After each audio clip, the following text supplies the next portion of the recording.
Good morning students. இன்றைக்கி நம்ம பார்க்க போகிற பாடம் வந்து 7வது பாடம். இதுவும் ஒரு மிக சின்ன பாடம் தான், ஆனாலும் கூட மிக முக்கியமான பாடம். நீங்கள் கம்ப்யூட்டர் ப்ரோக்ராமிங் கான்செப்ட்ஸ் அண்ட் டெக்னிக்ஸை நீங்கள் படிக்கணும் அப்படின்னா கண்டிப்பாக இதற்கு முந்தின பாடத்தில் நாம் வந்து கண்டிஷனல் ஸ்டேட்மெண்ட்ஸ் அப்படிங்கிறத பற்றி பார்த்தோம் இல்லையா? அதே மாதிரி இப்போ நாம் பார்க்க போகிற இந்த மடக்கு அமைப்பு, அதாவது லூப்பிங் ஸ்டேட்மெண்ட்ஸ் அப்படின்னு இங்கிலீஷில் சொல்லுவாங்க, இதை தெளிவாக படிப்பது அல்லது புரிந்து கொள்வது என்பது முக்கியமானதாகும். இது தெரிஞ்சால் தான், இது என்னென்னு புரிஞ்சு படித்தா தான் நம்மளால் நினைச்ச முடியும், ஒரு எஃபிஷியண்ட்டான ஒரு ப்ரோக்ராமை நம்ம நினைச்ச முடியும், எழுத முடியும். ஓகே, சரி. இப்போ பாடத்துக்குள்ள நம்ம போவோம். மடக்கு அமைப்பு அப்படின்னா என்ன? மடக்கு அமைப்பு பன்முறை செயல்பாடுகளை எழுதுவதற்கு பயன்படுகிறது. அதாவது looping structures R useful for writing iteration logics. அப்படின்னா என்ன அப்படின்னு கேட்டாச்சுன்னா, பன்முறை செயல்பாடுகள், பல முறை செயல்படுதல் அப்படின்னு சொல்லலாம் இல்லையா? பன்முறை செயல்பாடுகள். அதாவது உதாரணத்துக்கு எடுத்துக்கிட்டோன்னா, ஒரு வாஷிங் மிஷின் நம்ம வீட்டில் இருக்குது இல்லையா? வாஷிங் மிஷின் நிறைய பேர் வீட்டில் இருக்கும். என்ன செய்வோம் அப்படின்னா, சாதாரணமாக ஒரு துணி துவைக்கணும் அப்படின்னு சொல்லியாச்சுன்னா நார்மலாக வந்து ஒரு 45 மினிட்ஸுக்கு நம்ம என்ன செய்வோம், அந்த வாஷிங் மிஷினை டைம் செட் பண்ணுவோம். அப்போ 45 மினிட்ஸுக்கு அந்த வாஷிங் மிஷினை செட் பண்ணியாச்சுன்னா அந்த வாஷிங் மிஷின் என்ன செய்யும்னா கரெக்டாக 45 நிமிஷம் வரைக்கும் சுற்றிக்கிட்டே இருக்கும். அந்த வாஷிங் மிஷின் சுற்றிக்கிட்டே இருக்கும். அந்த துணி என்ன செய்யும், துவைக்கும். சுற்றி என்ன செய்யும், துவைச்சிக்கும். கரெக்டாக 45 நிமிஷத்தில் என்ன செஞ்சிடும், வாஷிங் மிஷின் அந்த செயல்பாடுகளை செய்து முடித்து தன்னுடைய செயல்பாடை நிறுத்திவிடும். என்ன, அதே மாதிரி தான் இந்த மடக்கமைப்பும் செயல்படுது. எப்படி வாஷிங் மிஷினில் 45 நிமிஷம் செட் பண்ணாச்சுன்னா 45 நிமிஷம் அது சுற்றிக்கிட்டே இருக்கும். அல்லது நம்ம என்ன செய்வோம், 1 மணி நேரம்னு செட் பண்ணால் 1 மணி நேரம் சுற்றிக்கிட்டே இருக்கும். 1.5 மணி நேரம் செட் பண்ணோம்னா 1.5 மணி நேரம் சுற்றிக்கிட்டே இருக்கும், துணி துவைச்சு முடிக்கும் இல்லையா? ஸோ இந்த மாதிரி இந்த மடக்கமைப்பு அப்படிங்கிறது வந்து நாம் எத்தனை முறை அப்படிங்கிறத சொல்லியாச்சுன்னா போதும், அத்தனை முறை இந்த மடக்க அமைப்பு சுற்றிக்கிட்டே இருக்கும். ஓகே, அவ்வளோதான். இதை மட்டும் நீங்கள் தெளிவாக தெரிஞ்சுக்கிட்டாச்சுன்னா போதும். ஃபார் எக்ஸாம்பிள் 10 தடவை இந்த மடக்கு சுற்றணும், அதாவது 10 டைம்ஸ் இந்த லூப்பிங் ஸ்ட்ரக்சர் லூப்பு வந்து சுற்றணும் அப்படின்னு சொல்லிட்டோம்னா 10 தடவை சுற்றும். 100 தடவை சுற்றணும் அப்படின்னு சொல்லியாச்சுன்னா 100 தடவை சுற்றும். 1000 தடவைன்னா 1000 தடவை சுற்றும். இப்போ அந்த 1000 தடவை சுற்றவும் போது ஒவ்வொரு தடவை சுற்றவும் போதும் என்ன பண்ணணும் அப்படிங்கிற கோடிங்கை நம்ம நினச்சலாம், ஒன்றில் எழுதிக்கிடலாம். 1000 இல்லை, 1,00,000 தடவை நீ இந்த லூப் சுற்றணும்னு சொன்னால் கூட அதை நிச்சயம் வாடி சுற்றிக்கிட்டு இருக்கும். ஓகேயா, சரி. இப்போ ஓரளவு உங்களுக்கு ஐடியா கிடச்சிருக்கும். இப்போ நம்ம ப்ரோக்ராமுக்குள்ளே போவோம். அதாவது it is the most important feature of many programming languages including PHP. இந்த லூப்பிங் ஸ்ட்ரக்சர், அதாவது மடக்கமைப்புங்கிறது நாட் ஒன்லி இன் PHP, எல்லா ப்ரோக்ராமிங் லாங்குவேஜஸ்லேயும் இந்த லூப்பிங் ஸ்ட்ரக்சர் இருக்குது. என்ன, சில வார்த்தைகள் மட்டும் வித்தியாசமாக இருக்கும், ஆனால் வந்து கான்செப்ட் ஒன்று தான். Okay, they are implemented using the following categories. இதை எப்படி இந்த மடக்க அமைப்பு லூப்பிங் ஸ்ட்ரக்சர் வந்து என்னது யூஸ் பண்ணுறாங்க அப்படின்னா, கீழே நம்ம பார்க்க போகிற இந்த 4 for loop, for each loop, while loop, do while loop, இந்த 4 மெத்தடில் நம்ம என்ன செய்கிறோம், லூப்ஸை என்ன செய்யலாம், யூஸ் பண்ணலாம். எப்படி இஃப் கண்டிஷன் நம்ம போன பாடத்தில் படித்தோம் இல்லையா, கண்டிஷனல் ஸ்டேட்மெண்ட்ஸு, அதை எப்படி இஃப்லேயே பல வகை இருந்துச்சு இல்லையா, இஃப் எல்ஸு, இஃப் எல்ஸு, அடுத்தது ஸ்விட்ச் அப்படின்னு பார்த்தோம் இல்லையா? அதே மாதிரி இங்கே என்னது 4 வகையான லூப்ஸ் இருக்குது. இதில் ஃபஸ்ட்டு நம்ம பார்க்க போகிறது ஃபார் லூப். இதை இந்த ஃபார் லூப்பை தெரிஞ்சுக்கிட்டாலே நம்மளுக்கு அந்த எக்ஸாம்பிள் பார்த்தாலே உங்களுக்கு என்ன செஞ்சிடும், ஈஸியாக பிடிபட்டு விடும். ஓகே, சரி. இப்போ இதுக்கு ஃபஸ்ட்டு என்ன செய்ய போகிறோம், நம்ம ப்ரோக்ராம் எழுதுறதுக்கு ஒரு நோட் பேட் என்ன செய்ய போகிறோம், ஓப்பன் பண்ணுறோம். நம்ம ஏற்கனவே ஒரு ப்ரோக்ராம் எழுதி வச்சுருக்கோம் இல்லையா, அதே ப்ரோக்ராம் என்ன செய்வோம், ஓப்பன் பண்ணுறோம். அது எங்கே இருக்குது அந்த ப்ரோக்ராம், எக்ஸாம்ப் அப்படிங்கிற ஃபோல்டருக்குள்ளே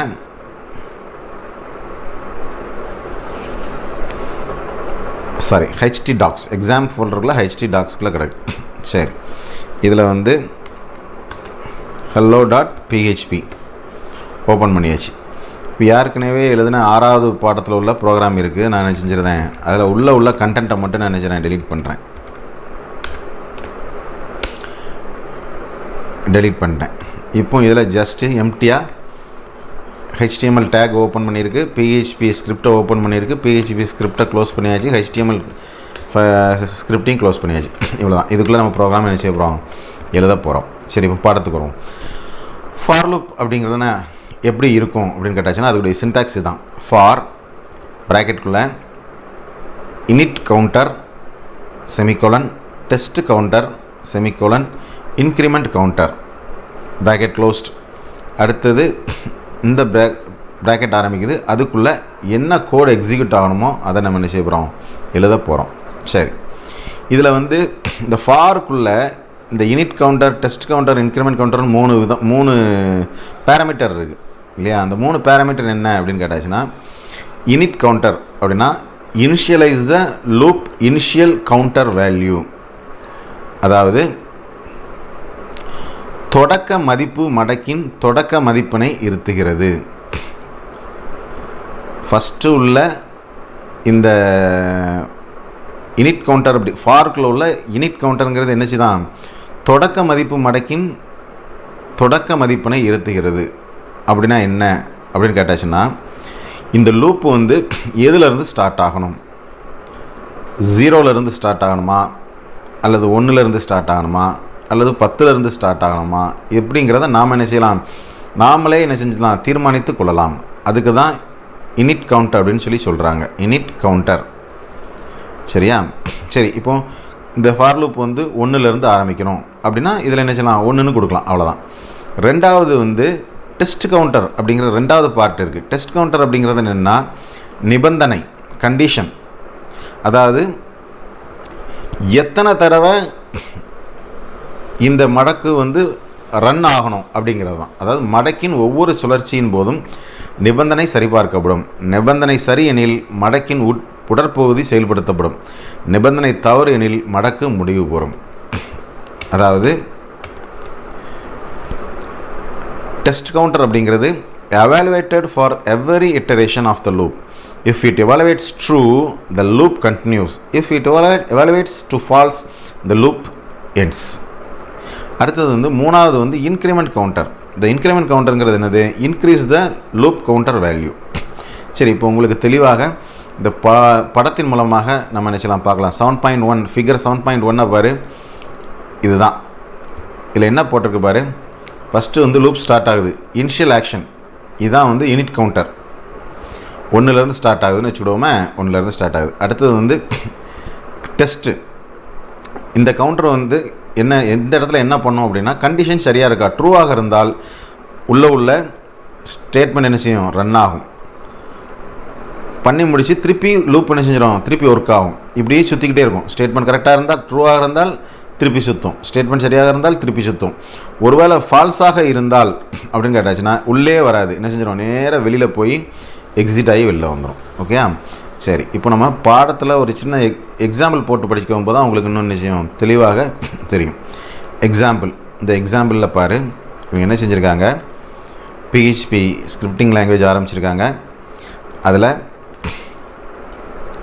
ஃபார் $i = 0, இந்த ஃபஸ்ட்டு ஃபார் லூப்பில் 3 பேராமீட்டர் இருக்குன்னு சொன்னோம் இல்லையா? அதில் ஃபஸ்ட்டு பேராமீட்டர் இனிட் கவுண்டர் அப்படிங்கிறது வந்து என்னது, ஆரம்ப எண்ணிக்கையை அறிவித்தல். என்ன, இதில் i அப்படின்னு சொல்லி ஒரு வேரியபிள் டிக்ளேர் பண்ணி அதை 0லேருந்து ஸ்டார்ட் பண்ணியிருக்காங்க. ஓகே, இப்போ நம்ம ப்ரோக்ராமில் என்ன செய்வோம், எழுதுவோம். இதே மாதிரி என்ன செய்வோம், ப்ரோக்ராமில் எழுதுவோம். ஃபார்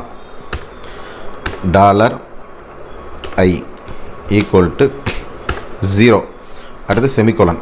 ரெண்டாவது பார்ட் என்னது, கண்டிஷன் பார்ட். கண்டிஷன் பார்ட் என்ன சொல்லுதாங்க அப்படின்னா, இந்த ஐயோடைய வேல்யூ வந்து less than or equal to 10.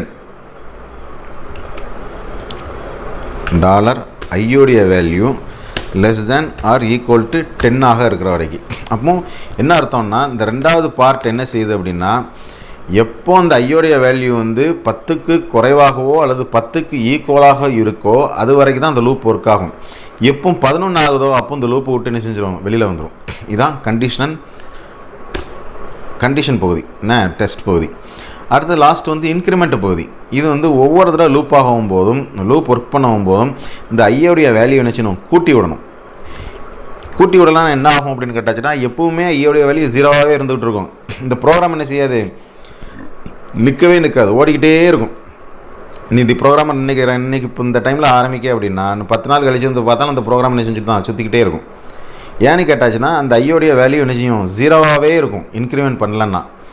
எப்போ ஐயோடைய வேல்யூ 10 வருதோ அப்போ ப்ரோக்ராம் விட்டு எக்ஸிட் ஆகணும்னா ஐயோடைய வேல்யூ என்ன செய்யணும், கூட்டி கொடுக்கணும், அதாவது இன்க்ரிமெண்ட் பண்ணணும். அதுக்கு தான் என்னது இன்க்ரிமெண்ட் ஏரியாவில் $i ++ அப்படின்னு சொல்லி போட்டுருவோம். அப்போ என்ன அர்த்தம், ++னால் ஐயோடைய வேல்யூ ஏற்கனவே இருக்க ஐயோடைய வேல்யூ கூட எக்ஸ்ட்ரா ஒன்று சேர்க்கணும் அப்படின்னு சொல்லி அர்த்தம் இல்லையா.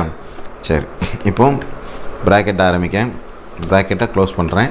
இதுக்குள்ளே என்ன செய்கிறேன், ப்ரோக்ராம் எழுதுகிறேன். எக்கோ என்னது, the number is அப்படின்னு போட்டுட்டு கோலன் வச்சுட்டு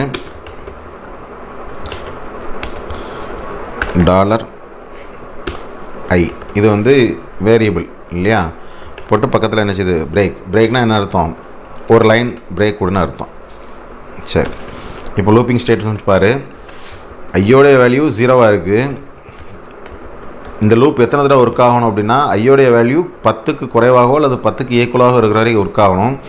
ஒவ்வொரு தடவை ஒர்க் பண்ணும்போதும் ஐயோடைய வேல்யூ ஒன்று கூடணும். அப்போ ஃபஸ்ட்டு டைம் ஒர்க் ஆகும்போது ஐயோடைய வேல்யூ என்ன இருக்கும், 0வாக இருக்கும்.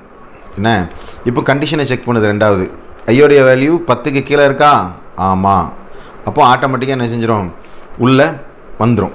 அப்போ இந்த நம்பர் இஸ் அப்படிங்கிறது என்ன செஞ்சிடும், பிரிண்ட் ஆயிரும். ஓகே, இப்போ நம்ம வந்து ப்ரோக்ராமை ரன் பண்ணி பார்ப்போம் என்ன தான் நடக்குது அப்படின்னு சொல்லி. ஓகே, இதுக்கு நான் ஏற்கனவே சொன்னேன் இல்லையா, முதல்ல ஒரு PHP ப்ரோக்ராம் ரன் ஆகணும் அப்படின்னா கண்டிப்பாக என்ன செய்ய வேணும், எக்ஸாம் கண்ட்ரோல் பேனல் என்ன செஞ்சுருக்கணும், ஆனில் இருக்கணும். ஓகே, அப்போ எக்ஸாம் கண்ட்ரோல் பேனலை ஆன் பண்ணிக்கோ.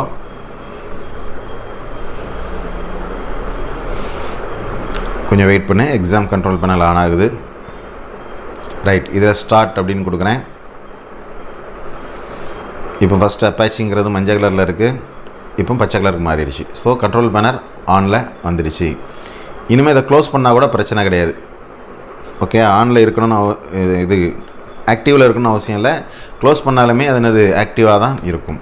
சரி, இப்போ ப்ரோக்ராம் எழுதிட்டோம், அதை சேவ் பண்ணிட்டோம். இப்போ நம்ம என்ன செய்கிறோம், ஒரு வெப் ப்ரௌசரை ஓப்பன் பண்ணுறோம். அது இன்டர்நெட் எக்ஸ்ப்ளோரராக இருக்கலாம் அல்லது கூகுள் குரோமாகவும் இருக்கலாம். கொஞ்சம் வெயிட் பண்ணு, கூகுள் குரோம் ஓப்பன் ஆகுது.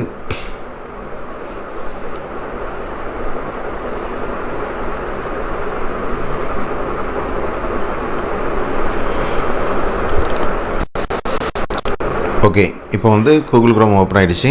இதில் வந்து லோக்கல் ஹாஸ்ட் அப்படின்னு அடிக்கிறேன். பக்கத்தில் போய் ஹலோ PHP அப்படிங்கிறத என்டர் பண்ணிடுறேன். ஓகே, இப்போ ப்ரோக்ராம் ரன் ஆகுது. என்னது, ஒரு எரர் இருக்குதுன்னு காட்டுது. அந்த எரர் என்னங்கிறத பார்ப்போம். சரி, என்ன எரர் அப்படின்னு பார்த்தோம்னா, இங்கே எக்கோன்னு போட்டு கொட்டேஷனுக்குள்ளே என்ன செஞ்சுருக்கோம், டபுள் கோட்ஸ்க்குள்ளே ஆரம்பிச்சிருக்கோம். ஆனால் டபுள் கோட்ஸை க்ளோஸ் பண்ணலை. அடுத்தது செமிகோலன் கொடுக்கல. இந்த ரெண்டு தான் தப்பு. ஸோ திருப்பி சேவ் பண்ணுறோம், ப்ரௌசருக்குள்ளே போகிறோம், திருப்பி ரெஃப்ரெஷ் பட்டனை கொடுக்கும். வந்துடுச்சா, என்ன ஸ்க்ரீனில் தெரியுது, த number is 0, the number is 1, the number is 2, the number is 3. இப்போ இத்தனை தடவை நம்ம இந்த கோடிங் எழுதியிருக்கோமா, மொத்தம் எத்தனை லைன் வந்திருக்கு, 11 லைன் வந்திருக்கு. ஆனால் நம்ம கோடிங் ப்ரோக்ராமே மொத்தமே எத்தனை லைன் தான், 1 2 3 4 5 6 7 8 லைன் தான். 8 லைன் ப்ரோக்ராம் வந்து நம்மளுக்கு ரிசல்ட்டு 11 லைன் அறிவிக்கி அப்படின்னா என்ன ரீசன் அப்படின்னா இந்த ஃபார் லூப். அவ்வளோதான். இந்த ஃபார் லூப்பில் என்ன கண்டிஷன் கொடுத்துருக்கோம், ஃபஸ்ட்டு பேராமீட்டர் வந்து இனிஷியலைசேஷன் எதில் ஆரம்பிக்கி, 0ல் ஆரம்பிக்கி இல்லையா, நான் $i = 0. ரெண்டாவது கண்டிஷன் வந்து 10க்கு குறைவாகவோ அல்லது 10க்கு ஈக்குவலாகவோ இருக்கிற வரைக்கும் ஒர்க் ஆகணும். கடைசி வேல்யூ 10 வரைக்கும் ஒர்க் ஆகிருக்கு. அதுக்கு மேலே என்ன செய்யலை, ஒர்க் ஆகலை இந்த லூப்பு இல்லையா. அந்த மடக்கு வந்து அதுக்கு பிறகு ஒர்க் ஆகலை. ஒவ்வொரு தடவையும் என்னது ஐயோடைய வேல்யூ 1 1 கூடணும்னு சொல்லியிருக்கோம். ஃபஸ்ட்டு 0லேருந்து 1 ஆயிருக்கு, 2 ஆயிருக்கு, 3 ஆயிருக்கு, 4 ஆயிருக்கு, 5 ஆயிருக்கு, ரைட். ஒவ்வொன்று கூடியிருக்கு இல்லையா? சரி, இப்போ இந்த ப்ரோக்ராம் வந்து 0லேருந்து 10 வரைக்கும் ஒர்க் ஆகுது இல்லையா? இப்போ நமக்கு வந்து தேவை வந்து 0 வேண்டாம் சார், 1லேருந்து ஒர்க் ஆகணும்.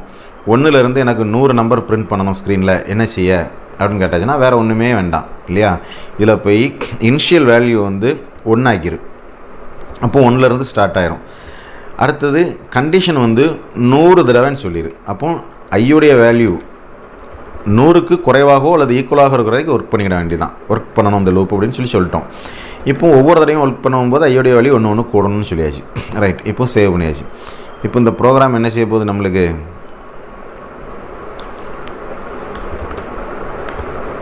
வெயிட்,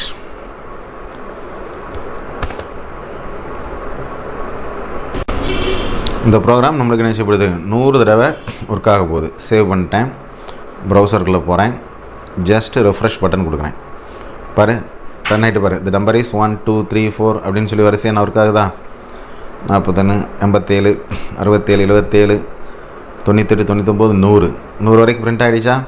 அப்போ இதுலேருந்து என்ன புரியுது அப்படின்னா, இந்த ஊடையில் உள்ள இந்த echo the number is $i value ஒவ்வொரு தடவை சுற்றவும் போதும் ஐயோடைய வேல்யூ வந்து கூடிக்கிட்டே இருக்கிறதுனால ஃபஸ்ட்டு தடவை சுற்றவும் போது ஐயோடைய வேல்யூ 1 இருக்கும், 2வது தடவை சுற்றவும் போது ஐயோடைய வேல்யூ இன்க்ரிமெண்ட் ஆகி 2 ஆகும், 3வது தடவை சுற்றவும் போது 3 ஆகும். இந்த மாதிரி என்ன செய்யுது, இன்க்ரிமெண்ட் ஆகிக்கிட்டே இருக்குது. அப்போ இந்த ஒரு லைன் தான் என்ன செஞ்சது, திரும்ப திரும்ப திரும்ப எக்ஸிக்யூட் ஆகுது. அதற்கு காரணம் இந்த ஃபார் லூப். ஓகே, தெளிவாக உங்களுக்கு புரிஞ்சிருக்குன்னு நினைக்கிறேன்.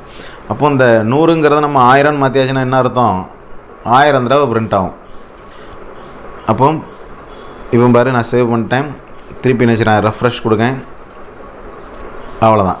லூப் எத்தனை தடவை ஒர்க் ஆகிருக்கு பாரு.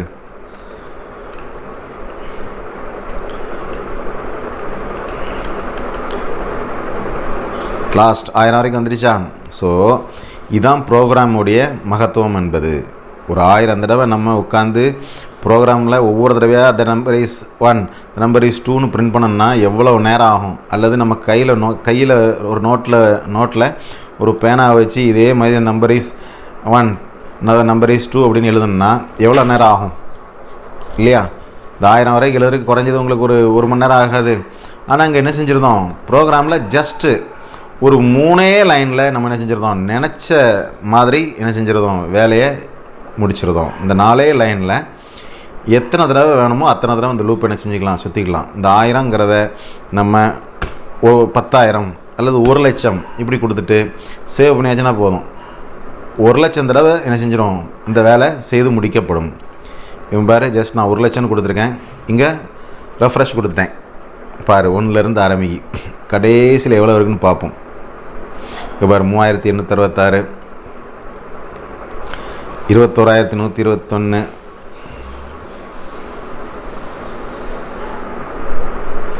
52,000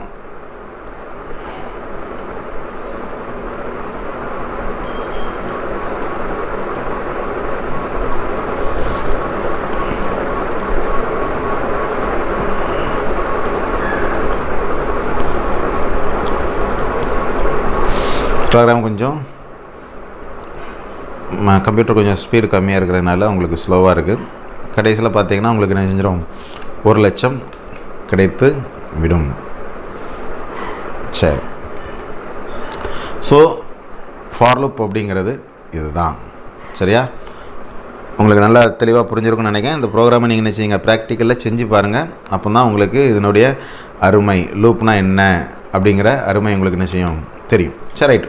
ஓகே, இப்போ நெக்ஸ்ட்டு நம்ம பாடத்துக்குள்ளே போவோம். இந்த ப்ரோக்ராம் என்ன செஞ்சிட்ருக்கு, ஸ்க்ரீனில் நான் ஓடி முடிக்கிட்டோம், சிஸ்டம் ஸ்லோவாக இருக்கிறதுனால. சரி, அடுத்த ப்ரோக்ராம் நான் ஓடி முடிச்சிச்சு பாரு. 99,996 99,999 1,00,000 முடிஞ்சுதா? இதில் நீங்கள் கையை வச்சு இதே எழுதிட்டு வாங்கன்னு சொல்லி ஒரு நோட்டை கொடுத்தாச்சுன்னா உங்களுக்கு எத்தனை நோட்டு காலியாகும்? நீங்கள் இந்த 1,00,000 வரை எழுதுறதுக்கு குறைஞ்சது நீங்கள் என்ன செய்யணும், வீட்டில் ஒரு வாரம் அல்லது ஒரு மாதம் லீவ் போட்டு உட்காந்து எழுத வேண்டியிருக்கும் இல்லையா? ஆனால் இங்கே த நம்பர் இஸ் 1 2 3 அது இப்படி 1,00,000 வரைக்கும் எழுதுறதுக்கு உங்களுக்கு எவ்வளவு தேவைப்பட்டிருக்கு ப்ரோக்ராம் லைன்? ஜஸ்ட்டு ஒரு 4 லைன் தான். இந்த 4 லைன் தான். ஐ வந்து 1ல் ஆரம்பிக்கணும். ஐ வந்து 1,00,000க்கு குறைவாகவோ அல்லது 1,00,000க்கு ஈக்குவலாகவோ இருக்கிறக்கு ஒர்க் ஆகணும். ஒவ்வொரு தடையும் ஐயோடைய வேல்யூ 1 கூடணும். இதுதான். திருப்பி சொல்கிறேன், ஐயோடைய வேல்யூ ஸ்டார்டிங் வேல்யூ 1 இருக்கணும். அடுத்தது ஐயோடைய வேல்யூ 1,00,000க்கு கீழேயோ அல்லது 1,00,000க்கு ஈக்குவலாக இருக்கிற வரைக்கும் இந்த மடக்கு ஒர்க் ஆகணும், லூப் ஒர்க் ஆகணும். ஒவ்வொரு தடையும் மடக்கு ஒர்க் ஆகும்போது ஐயோடைய வேல்யூ 1 கூடணும். அப்போது சுற்றி வரும். ஃபஸ்ட் டைம் வரும்போது என்ன செஞ்சிடும், த நம்பர் இஸ் 1 பிரிண்ட் ஆயிரும். அடுத்து இங்கே வந்தோடனே திருப்பி ஃபார் லூப் மேலே போயிடும். அடுத்து இப்போ கண்டிஷன் செக் பண்ணும், ஐயோடைய வேல்யூ எவ்வளோவா இருக்குது. ஃபஸ்ட்டு ஐயோடைய வேல்யூ 1 இருந்துச்சு, அதுக்கப்புறம் 2 சுத்தவும் போது ஐயோடைய வேல்யூ 2 ஆயிரும். அப்போ இந்த 2 வந்து 10,00,000க்கு குறைவா, ஆமாம், கீழவா.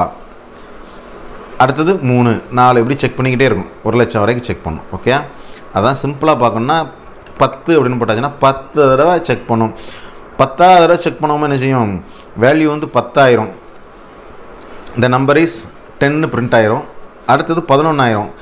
11 ஆகும்போது இங்கே செக் பண்ணும்போது ஐயோடைய வேல்யூ 10க்கு கீழேயோ ஈக்குவலாக இருக்கா, இல்லை, 11 ஆகிட்டு. அப்போ ஆட்டோமேட்டிக்காக எக்ஸிட்னு சொல்லி ப்ரோக்ராம் விட்டு வெளில வந்துடும். அவ்வளோதான். சரி, இப்போ நம்ம பாடத்துக்குள்ளே போவோம். நெக்ஸ்ட்டு பார்க்க போகிறது ஃபார் லூப் பார்த்தோம். இப்போ ஃபார் ஈச் லூப்னு ஒன்று இருக்குது. ஃபார் ஈச் லூப்னால் என்ன? இந்த ஃபார் ஈச் லூப் அப்படிங்கிறது, for each loop is exclusively available in PHP. இந்த ஃபார் லூப் அப்படிங்கிறது வந்து, ஃபார் ஈச் லூப்புங்கிறது வந்து PHPயில் மட்டும்தான் உண்டு, மற்ற எதுலேயுமே கிடையாது. It works only with arrays. இது எது கூட ஒர்க் ஆகுது, அணிகள் கூட மட்டுமே ஒர்க் ஆகுது. அதாவது ஃபார் ஈச் மடக்கு PHPயின் மிகவும் பிரத்யேகமான ஒன்றாகும். இது அணிகளுடன் மட்டுமே என்ன செயல்படுகிறது. அதாவது அணிகள்னு என்னது இங்கிலீஷில் அரே. மடக்கின் சுழற்சியானது அணியில் உள்ள ஒவ்வொரு திறவு இணை மதிப்பை பொறுத்தது. அதாவது the loop iteration depends on each key value pair in the array. அதாவது ஒரு அரேயில் வந்து ஒரு 5 வேல்யூ, ஒரே சிங்கிள் வேரியபிளில் ஒரு 5 வேல்யூ நம்ம ஸ்டோர் பண்ணியிருந்தோம்னா இந்த லூப் எத்தனை தடவை ஒர்க் ஆகும், 5 தடவை ஒர்க் ஆகும். அவ்வளோதான். Okay, for each loop iteration the value of the current array element is assigned to $value variable and the array pointer is shifted by 1. வேறு ஒன்றும் இல்லை, ஈஸியாக புரியணும்னா இப்போ நம்ம ஒரு ப்ரோக்ராம் என்ன செய்வோம், செஞ்சு பார்ப்போம், உங்களுக்கு ஈஸியாக புரிஞ்சிடும். ஒரு ஸ்டூடெண்ட் நேம்னு சொல்லி ஒரு அரேயை க்ரியேட் பண்ணுறோம், அதை ஒரு அணியை க்ரியேட் பண்ணுறோம். அதுக்குள்ளே வந்து மகிழன், இனியன், நிலானி, சிபி, ஷினி யாருக்குனே நம்ம ஸ்டோர் பண்ணி பார்த்துருக்கோம்லே, அதேமாதிரி ஒரு 1 2 3 4 5 நேம் என்ன செஞ்சிடும், ஸ்டோர் பண்ணுறோம். சரி, ப்ரோக்ராமுக்குள்ளே போய் எழுத போவோமா? ரைட். இப்போ இந்த ஃபார் லூப் என்ன செஞ்சிருந்தேன், எடுத்துருந்தேன். இப்போ $நேம் அப்படின்னே போடுதேன். Name equal to array bracket. அதில் வந்து மகிழன், இனியன், மகி, இனியன், நிலானி, சிபி.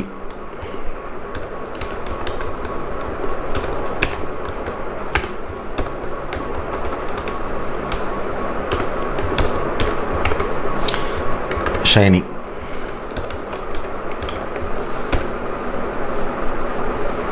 ப்ராக்கெட்டை க்ளோஸ் பண்ணியாச்சு, செமிகோலன் போட்டாச்சு. அப்போது இந்த $நேம், இந்த நேம் அப்படிங்கிற வேரியபிளுக்குள்ள எத்தனை பேர் ஸ்டோர் ஆகிருக்கு, மகி, இனியன், நிலா, சிபி அண்ட் ஷைனி அப்படிங்கிற ஒரு 5 பேர் ஸ்டோர் ஆகிருக்கு. ஓகே, சரி. இப்போ நம்ம இந்த ஃபார் ஈச் லூப்பை என்ன செய்ய போகிறோம், ஒர்க் பண்ண போகிறோம். ஃபார் ஈச்சுக்குள்ளே என்னது, ஸ்டூடெண்ட் நேம் அஸ் $value அப்படின்னு போடுதோம். அது ஸ்டூடெண்ட் நேமுக்குள்ளே இங்கே ப்ரோக்ராமில் என்ன செஞ்சுருக்கோம், நம்ம நேம்னு கொடுத்துருக்கதுனால நம்ம என்ன செய்யணும், $நேம்னு கொடுப்போம். $நேம் as $value ப்ராக்கெட்டை க்ளோஸ் பண்ணியாச்சு. அடுத்தது ப்ராக்கெட் ஆரம்பிக்கும், ப்ராக்கெட்டை க்ளோஸ் பண்ணுறோம். இப்போ இந்த ப்ராக்கெட்டுக்குள்ளே கோடிங் எழுத போகிறோம். என்ன எழுத போகிறோம், எக்கோ போட்டுட்டு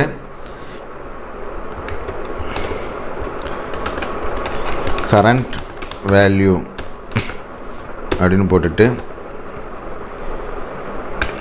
டாலர் நேம்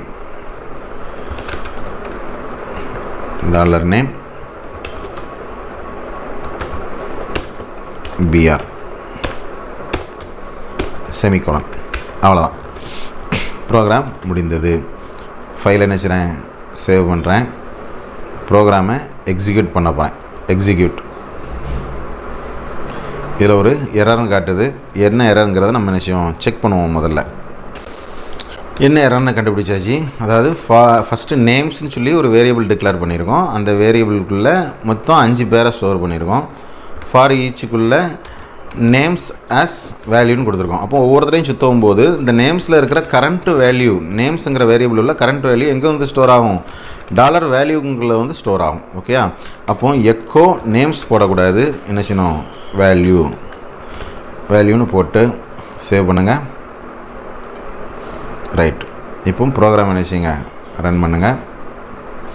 மகி, இனியன், நிலா, சிபி, ஸ்ரேனி வந்துட்டா. இப்போ என்ன அர்த்தம், இந்த 4 லைன் தான் லூப்பு. இந்த 4 லைன் என்ன செய்யுது, நேம்ஸ் அப்படிங்கிற அரேக்குள்ளே உள்ள 5 பேரை ஒவ்வொரு தடவை சுற்றவும் போதும், ஃபஸ்ட் தடவை சுற்றவும் போது ஃபஸ்ட்டு பேரை எங்கே கொண்டு போய் ஸ்டோர் ஆகுது, வேல்யூவில் போய் ஸ்டோர் பண்ணுது.